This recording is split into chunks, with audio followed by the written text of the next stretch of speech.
District 9. Neil Blomkamp's District 9 ends with one of science fiction's most heartbreaking promises. Released in August 2009, the film concludes with protagonist Vickis van der Merwe completely transformed into an alien prawn, living in the slums of District 10. The alien, Christopher Johnson, promises to return in 3 years with a cure and help for his people, then departs Earth on the mothership. The final scene shows Vickis, now fully prawn, crafting metal flowers from garbage and leaving them at his estranged wife's door. The film was a massive success, grossing $210.8 million worldwide against a $30 million budget and earning multiple Oscar nominations, including Best Picture. Despite this success and the clear setup for a sequel, District 10 has remained in development hell. Blomkamp co-wrote a script with Sharlto Copley and Terry Tatchell beginning in 2021, but the director moved on to other projects including Elysium and Chappie. As of 2025, the sequel is confirmed but has no production timeline. This represents one of the most frustrating, unresolved cliffhangers in modern science fiction because the film explicitly provides a timeline for resolution. The 3-year promise creates a specific expectation that remains unfulfilled 16 years later, leaving audiences wondering if Vickis will ever regain his humanity. Alien Covenant. Ridley Scott's Alien Covenant delivers one of the franchise's darkest conclusions. Released in May 2017, the film ends with the android David revealed to have murdered his identical twin Walter and assumed his identity. David gains control of the Covenant ship, which carries thousands of sleeping colonists in cryostasis and has years of travel time remaining to reach the planet Aurigae 6. The final moments show David regurgitating xenomorph embryos before placing crew members into hypersleep, including Catherine Waterston's Daniels, who realizes the deception just as she enters stasis and screams his name in horror. The film grossed $240.9 million worldwide, against a $97 million budget, but this was $160 million less than Prometheus had earned in 2012. Mixed critical reception and declining box office returns complicated sequel plans. Scott had envisioned multiple sequels connecting the prequels to the original Alien from 1979, with a tentative title of Alien Awakening that would focus on David's experiments. However, Disney's acquisition of 20th Century Fox in 2019 effectively ended Scott's prequel story. Disney pivoted the franchise with Alien Romulus in 2024 and the upcoming Alien Earth television series, both deliberately avoiding David's storyline. This cliffhanger promised to reveal the xenomorph's true origins while David possessed thousands of unwitting human test subjects, creating an incredibly sinister scenario that will likely never be resolved on screen. Tim Burton's Apes. Tim Burton's 2001 Planet of the Apes ends with perhaps the most confusing twist in science fiction history. Mark Wahlberg's astronaut Leo Davidson believes he has returned to Earth and lands at the Lincoln Memorial, only to discover the monument depicts the villainous General Thade in Lincoln's place. Ape police with 20th century technology and vehicles immediately surround and arrest him as the film cuts to credits. The movie grossed $362 million worldwide against a $100 million budget, technically making it a box office success with a near-record July opening weekend. However, critical reception was dismal. Even cast members struggled with the ending, as Tim Roth admitted he couldn't explain it despite seeing the film twice. Burton himself later stated the ending was not supposed to make sense, but was intended as a cliffhanger for a potential sequel. He also famously declared he would rather jump out a window than direct a follow-up. Despite the film's commercial success, Fox's sequel plans died due to poor reviews and Burton's refusal to return. The franchise remained dormant for a decade before Rise of the Planet of the Apes rebooted the series in 2011. This stands as a cautionary tale about prioritizing surprise twists over narrative coherence, creating one of cinema's most deliberately nonsensical and permanently unresolved endings. Alita's War. Robert Rodriguez and James Cameron's Alita: Battle Angel builds toward a confrontation that never comes. Released in February 2019, the film adapts Yukito Kishiro's manga and ends with Alita becoming a motorball champion, the only path to reaching the floating city of Zalem. The final scene shows her pointing her Damascus blade sword toward Zalem, declaring war on the mysterious scientist Nova, played by an uncredited Edward Norton, who smiles down at her challenge. Norton was specifically cast for sequel setup, as were uncredited cameos by Michelle Rodriguez and Jai Courtney, intended for larger roles in future films. Cameron even titled it Alita: Battle Angel to allow for sequel names like Alita: Fallen Angel and Alita, Avenging Angel. The film had a production budget between $170 and $200 million and grossed $404.9 million worldwide, but industry estimates showed losses of $53 million. 20th Century Fox's acquisition by Disney in 2019, shortly after release, complicated matters further. Christoph Waltz stated in 2020 that he hadn't heard any sequel discussions and believed it unlikely under Disney ownership. Cameron's commitment to multiple Avatar sequels prevents him from focusing on Alita, though he has stated a script for the sequel exists. The film ends precisely at the moment the story truly begins, with Alita finally having the means to confront Nova, making the lack of resolution particularly frustrating for fans who watched her entire journey build to this single moment. John Carter. Disney's John Carter ends with supreme confidence in a franchise that would never materialize. Released in March 2012 and directed by Pixar's Andrew Stanton, the film concludes with the title character revealing he faked his death to lure a Thurn shapeshifter out of hiding, using author Edgar Rice Burroughs as bait to obtain a medallion that will return him to Mars and reunite him with Dejah Thoris. The setup promised sequels titled The Gods of Mars and Warlord of Mars, following Burroughs' novels. Instead, the film became one of the biggest box office disasters in history, with total costs estimated at $307 million, including production and marketing. The film grossed only $284.1 million worldwide. Disney took a $200 million write-down, and studio chief Rich Ross resigned in 2012, partially due to the failure. The marketing campaign was heavily criticized for being confusing and ineffective, with Disney even removing Of Mars from the title, fearing it would alienate female audiences. Disney lost the rights to the property in 2014 when they failed to renew them. The film has since developed a cult following on home video, and rumors of a Disney reboot surfaced in 2023, but nothing official has materialized. This represents how catastrophic marketing and unrealistic budget expectations can kill franchises before they begin, leaving elaborate sequel plans permanently on the shelf. Hellboy's Destiny. Guillermo del Toro's Hellboy 2, The Golden Army, ends with an ominous prophecy hanging over its heroes. Released in July 2008, the film concludes with Hellboy and Liz Sherman expecting twins and resigning from the Bureau for Paranormal Research and Defense to raise their family. However, after Liz pleads with the Angel of Death to save Hellboy's life, the angel grants her wish, but warns that it is his destiny to bring about the destruction of Earth. Del Toro had envisioned a trilogy since 2006 and revealed his plans for the third film. Hellboy would have accepted his destiny as the beast of the apocalypse, becoming darker and more destructive while ironically using that power to defend humanity against an even greater threat. The film grossed $168.3 million worldwide against an $82 to $85 million budget, earning roughly double its production cost, but falling short of blockbuster status.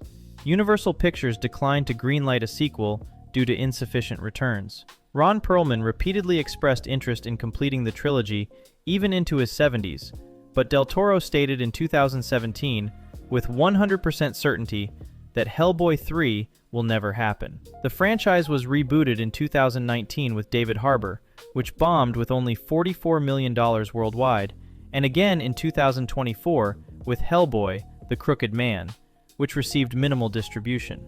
The Angel of Death's prophecy creates one of superhero cinema's most ominous unresolved threads, with Del Toro's vision of Hellboy embracing apocalyptic destiny while remaining heroic, destined to remain unexplored. By the way, if you're enjoying this content, I create videos like this regularly. Subscribing would really mean a lot. Paris Outbreak.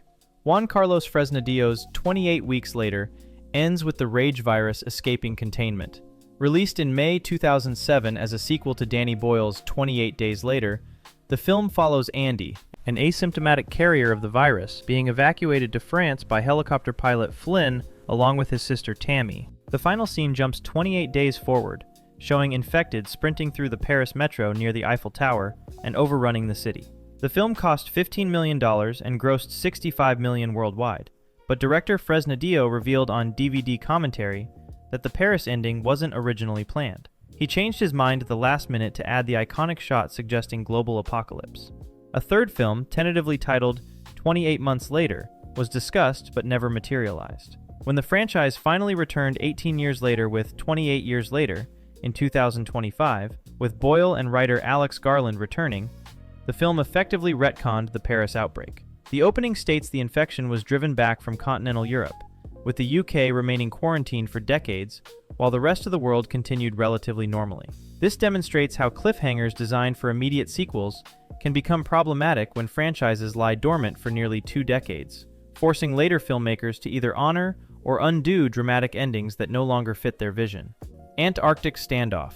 John Carpenter's The Thing leaves audiences with an ambiguous ending that almost received resolution. Released in June 1982, the film concludes with Kurt Russell's MacReady and Keith David's Childs as the only survivors after apparently destroying the alien creature. Both exhausted and freezing, they sit in the snow sharing a bottle, each suspecting the other might be infected with the shape-shifting organism. The film ends with no resolution, leaving both men to await certain death from the cold or potential revelation as the alien. Carpenter deliberately crafted this ambiguous conclusion, creating one of cinema's most debated endings. However, plans existed to definitively answer the question. In 2005, the Sci-Fi channel announced a miniseries titled Return of the Thing that would have revealed both MacReady and Childs froze to death, and neither was infected. The channel shelved the project before production began. A prequel film in 2011 explored events before Carpenter's movie, but deliberately avoided resolving the original ending. Unlike other entries where financial failure killed sequels, this ambiguity was partially intentional. The canceled miniseries proves an official answer once existed, but over 40 years later, the debate continues. This represents perhaps the most successful unresolved ending in terms of lasting cultural impact, with the intentional ambiguity becoming more famous than any resolution could have been. Ender's Game. Gavin Hood's Ender's Game ends with the revelation that humanity's greatest military victory was actually xenocide, and protagonist Ender Wiggin discovers a surviving Hive Queen egg. Released in November 2013, and based on Orson Scott Card's novel, the film concludes with Ender communicating telepathically with the last Formic queen, who shows him that her species never intended to wage war after their initial misunderstanding with humanity.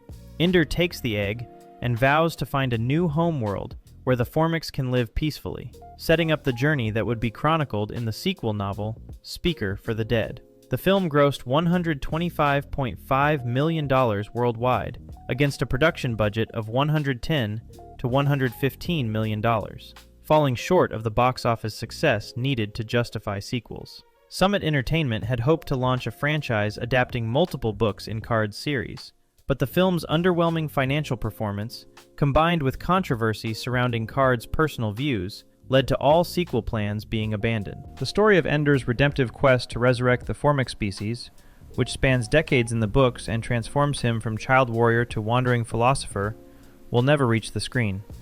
This cliffhanger promised a thought-provoking exploration of guilt, redemption, and the ethics of genocide, but instead remains forever frozen at the moment Ender commits to his mission of atonement. Mario Brothers. The 1993 Super Mario Bros. Movie ends with misplaced optimism. Released in May of that year, and starring Bob Hoskins and John Leguizamo as the Mario Brothers, the film concludes with Daisy, played by Samantha Mathis, suddenly reappearing months after the adventure ends. She bursts into their apartment armed with a gun, saying, "You're never going to believe this," before credits roll. The film cost $48 million to produce, but grossed only $20.9 million domestically, making it a massive commercial failure. Critical drubbing was immediate and severe, with the film widely considered one of the worst video game adaptations ever made. Bob Hoskins later called it his biggest regret, and described the production as a nightmare experience. The audacity of ending on a sequel setup despite obvious disaster makes this cliffhanger particularly absurd. In 2013, fans Stephen Applebaum and Ryan Haas created an unofficial sequel comic based on unused story ideas from writer Parker Bennett. The comic revealed the sequel would have featured villain Wart from Super Mario Bros. 2 ruling an area called Subcon, and fittingly, this fan-made continuation also ended on its own cliffhanger. This serves as a cautionary tale about assuming box office success before a film even releases, with the creator's confidence in face of clear failure almost admirable in its delusion. Divergent's End. Divergent series collapsed before reaching its conclusion. Allegiant, released in March 2016 and directed by Robert Schwentke, serves as the third film based on Veronica Roth's young adult novels. The film ends with Triss and Four discovering the truth about the Chicago faction experiment, setting up the finale Ascendant that would never be made. Allegiant grossed only $179 million worldwide against a budget between $110 and $142 million, significantly underperforming compared to earlier installments. Divergent made $288 million in 2014, while Insurgent earned $297 million in 2015. Lionsgate had initially planned to split the final book into two films following the Hunger Games and Twilight model, but poor box office caused them to cancel the theatrical finale. The studio proposed a television movie conclusion in 2016, but the cast wasn't interested. Shailene Woodley publicly stated she wouldn't return for a TV movie, and plans for a television series also fell through. The franchise was effectively abandoned without resolution in 2018. This represents the collapse of the young adult dystopian boom that followed Hunger Games' success. The decision to split the final book into two films backfired spectacularly when audiences rejected the penultimate chapter, and the cast's refusal to participate in a television conclusion shows how theatrical to TV transitions rarely satisfy anyone involved. Fans invested in three films were left without closure unless they turned to the books. Cloverfield Paradox. The Cloverfield Paradox attempted to connect an entire franchise, but only created confusion. Released as a surprise Netflix drop during the Super Bowl in February 2018, the film was marketed as the third entry in the Cloverfield anthology, following Cloverfield in 2008 and 10 Cloverfield Lane in 2016. The ending shows a massive Cloverfield monster emerging from clouds above Earth, revealing that the space station's dimension-breaking accident caused rifts connecting all Cloverfield timelines across multiple realities. The film received dismal reviews, with only 17% on Rotten Tomatoes. While intended to explain franchise mythology and set up future installments, the poor reception effectively killed momentum. A fourth film, titled Overlord, was initially planned as a Cloverfield entry, but released as a standalone in 2018. The attempt to retroactively force disparate films into a shared universe was poorly received, showing how creating Marvel-style connectivity requires careful planning rather than hasty retcons. The dimensional rift explanation opened infinite possibilities, but made the franchise feel incoherent, with one poorly executed installment derailing the entire series. If you found this valuable, subscribe so you never miss when I post new content. Thanks for watching.